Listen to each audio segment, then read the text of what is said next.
Hey friends, Mulberry Cultural Center here with another virtual art cycle class. Today we're going to be making sun catchers.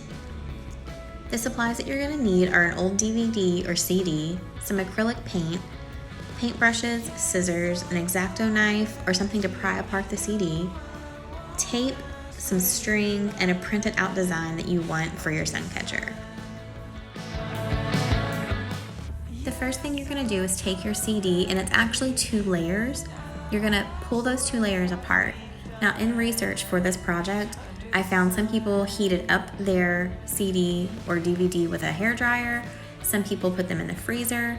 I actually put ours in the freezer, and it was a lot easier to separate the 2 pieces.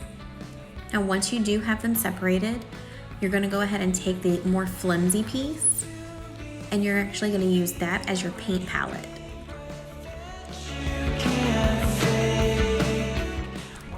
Go ahead then and take your printout and the other piece of your CD, the more firm plastic part.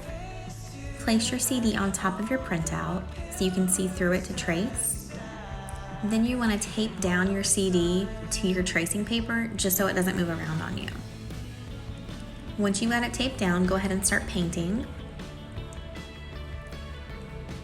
The nice thing about this is if you make a mistake, it easily wipes off.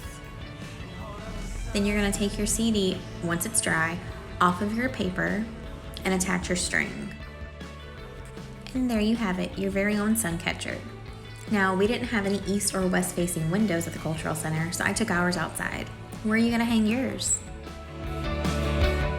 Thanks for joining us for another virtual art cycle class. We hope to see y'all soon. Stay safe.